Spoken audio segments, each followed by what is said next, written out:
Bismillahirrahmanirrahim. Assalamualaikum warahmatullahi wabarakatuh. Alhamdulillah wa syukrulillah wa la hawla wa la quwata illa billah. Asyhadu an la ilaha illallah wahdahu la syarikalah wa asyhadu anna Muhammadan abduhu wa rasuluh alladzi la nabiyya wa la rasula ba'dah.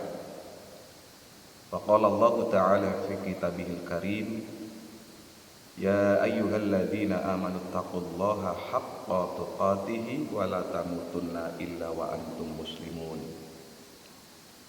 Ya ayyuhan nasu taqu rabbakumul ladzi khalaqakum min nafsin wahidah wa khalaqa minha zawjaha wa batha minhuma rijalan katsiran wa nisaa'a wattaqullaha alladzi tasaaluna bihi wal arham innallaha kana 'alaikum raqiba. Tsumma amma ba'd, fa inna asdaqal hadithi kitabullah wa khairal hadi hadi Muhammadin sallallahu alaihi wasallam wa syarrul umur muhdatsatuha wa kullu muhdatsatin bid'ah wa kullu bid'atin dhalalah wa kullu dhalalatin finnar. Kaum muslimin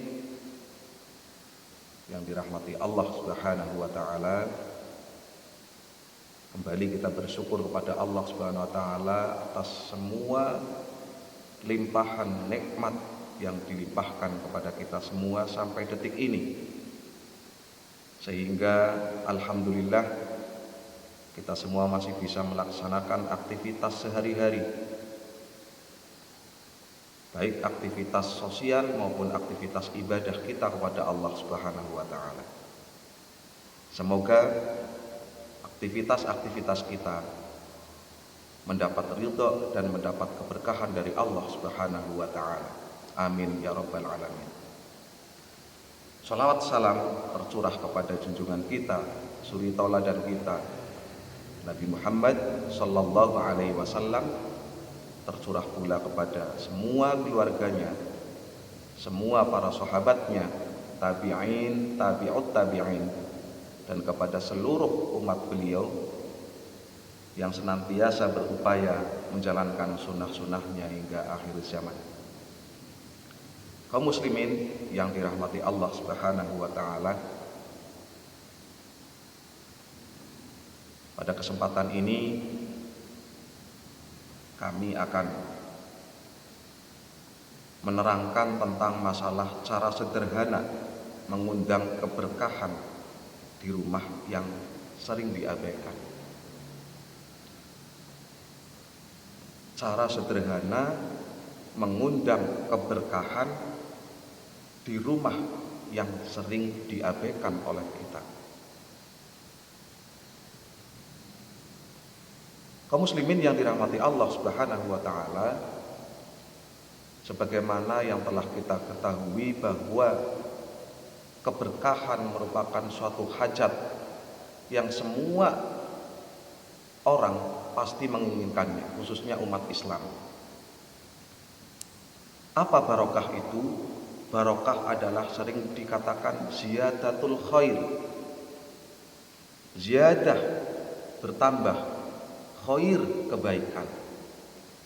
Maka keberkahan mempunyai makna ziyadatul khair, bertambahnya kebaikan-kebaikan. Bagi yang sudah berkeluarga, tentunya ingin di dalam keluarganya itu diliputi oleh keberkahan, diliputi oleh kebaikan-kebaikan. Kemudian juga kita ingin keberkahan ilmu. Bagaimana ilmu itu akan barokah? Maka di samping kita mengajarkan ilmu kepada orang yang membutuhkan, kita juga harus giat belajar meraih ilmu. Sehingga ketika kita sudah belajar, kemudian diajarkan kepada orang lain, dan orang lain itu melaksanakan apa yang kita ajarkan, maka pahala akan mengalir pada kita walaupun kita sudah meninggal dunia. Dan insya Allah ilmu yang seperti itu yang mengandung keberkahan. Kemudian kita juga ingin ada keberkahan di dalam rezeki kita. Terkadang ada orang yang kaya raya tapi masih merasa kurang, kehidupannya masih amburadul, bahasa Jawanya itu grungsang.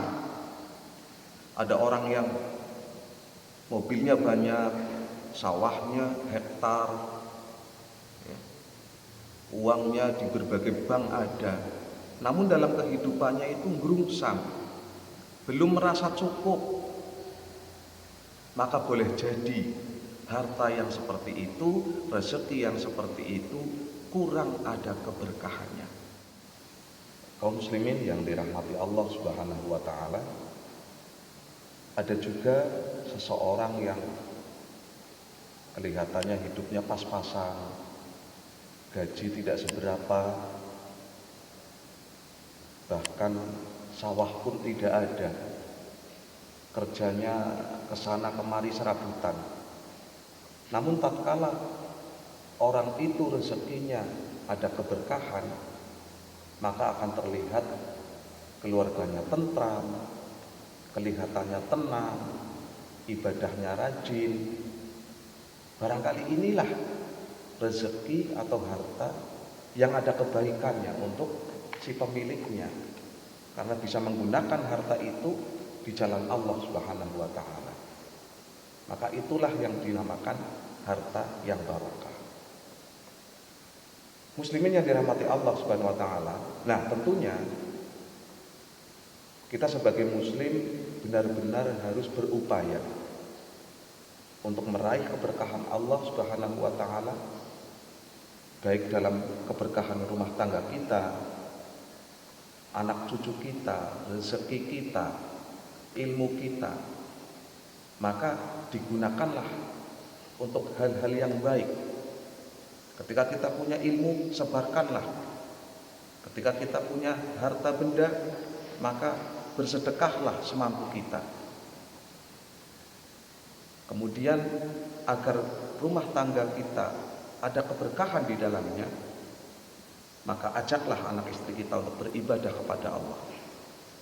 Agar rumah yang kita huni ada keberkahan di dalamnya, maka ada cara yang dicontohkan oleh Rasul Shallallahu Alaihi Wasallam.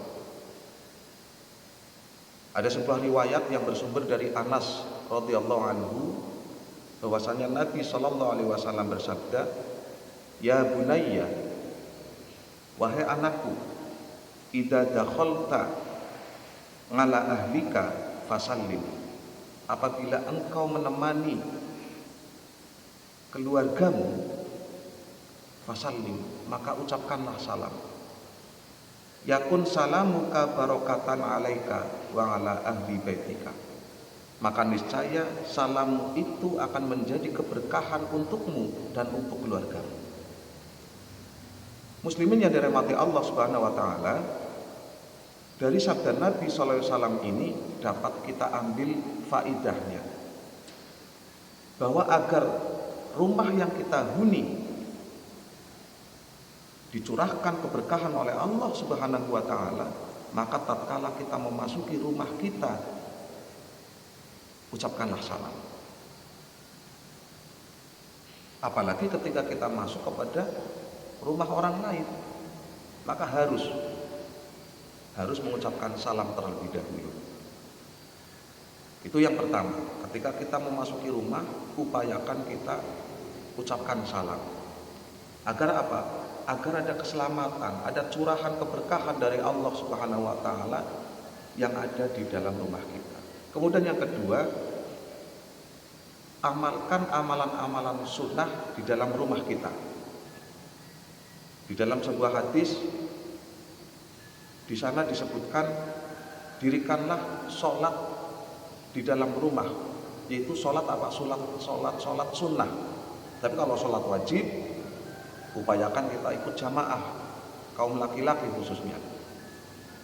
Tapi agar rumah kita ada keberkahan di dalamnya, kita upayakan menjalankan sholat sunnah di dalam rumah. Agar apa? Agar rumah kita dicurahkan keberkahan oleh Allah Subhanahu wa taala. Kemudian yang ketiga, bacalah Al-Qur'an di dalamnya. Ada sebuah hadis yang mengatakan apabila rumah itu dibacakan surat Al-Baqarah, maka setan akan lari dari rumah itu. Dari sabda-sabda Nabi SAW ini sudah jelas bahwa rumah itu akan mengandung keberkahan, rumah itu akan selalu ada kebaikan apabila penghuninya selalu salam ketika memasuki rumah, kemudian dijadikan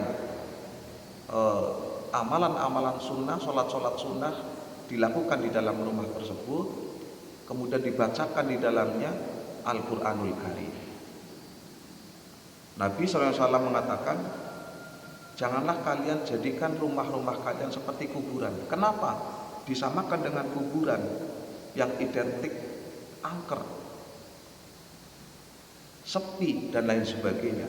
Nah, maka ketika rumah itu tidak didirikan sholat sunnah di dalamnya, tidak ada aktivitas keagamaan di dalamnya, tidak dibacakan Al-Quran di dalamnya, maka Nabi SAW mengatakan rumah itu seperti kuburan. Dan sudah pasti rumah yang seperti itu kurang kebaikannya. Kaum muslimin rahimakumullah, itu yang dapat kita sampaikan.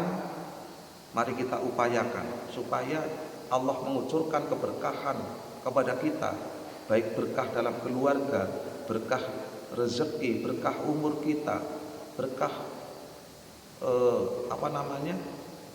kehidupan kita. Maka dengan satu solusi, yaitu kita taat kepada Allah, karena Allah lah pemilik keberkahan, dan taat kepada semua yang telah dicontohkan oleh Nabi SAW. Barakallahu fikum, wallahu a'lam bishawab. Mudah-mudahan bisa diambil manfaatnya oleh kami pribadi dan oleh kaum muslimin sekalian. Apabila ada salah, itu murni dari kelalaian kami, dari kekurangan kami. Subhanakallahumma wa bihamdika asyhadu an la ilaha illa anta astaghfiruka wa atubu ilaik. Assalamualaikum warahmatullahi wabarakatuh.